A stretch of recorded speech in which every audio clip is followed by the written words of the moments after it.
Welcome back to my channel new update video. Hello guys, আসসালামু আলাইকুম।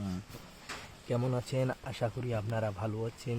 তো আজকে যে বিষয় নিয়ে ভিডিও করব সেটা হচ্ছে ঘুঘু পাখি ডিম দেওয়ার পর করণীয় কী।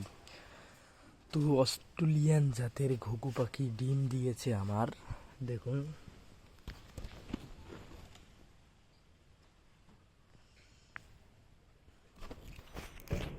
তো ঘুঘু পাখি ডিম দেওয়ার পর করণীয় হচ্ছে ঘুঘু পাখির বাসা ভালো করে সাজিয়ে দেওয়া এবং যাতে কোনো খাবারের ঘাটতি না পড়ে সেদিকে খেয়াল রাখা, সব সময় পরিষ্কার খাবার এবং পরিষ্কার পানি দেওয়া এবং ডিম পাড়ার পাত্র একটু বড় দেওয়া। কারণ ঘুঘু পাখি অনেকক্ষণ ডিমে তা দেয় এবং রানিং বের হতে গেলে ডিম পড়ে যেতে পারে, সেজন্য একটু বড় বাটি দেওয়াই ভালো।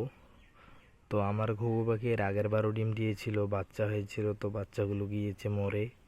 তো আবার ডিম দিয়েছে, এবারে ডিমগুলো ফেলিয়েছে ভেঙে। তো আমি এক জোড়া দেশি ঘুঘু পাখির ডিম নিয়ে এসে তাদেরকে দিয়েছি তা দিতে, তো তারা তা দিচ্ছে। ইনশাআল্লাহ যদি দেশি ঘুঘু পাখির বাচ্চা ফুটে বের হয় আমি আপনাদের দেখাবো ভিডিওর মাধ্যমে।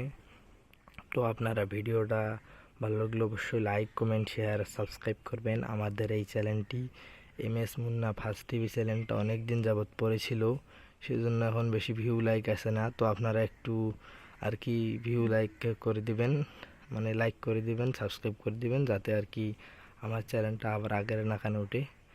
তো সবাই ভালো থাকবেন, সুস্থ থাকবেন। তো আমি আপনাদের দেখাচ্ছি ঘুঘু পাখি ডিম দিয়েছি।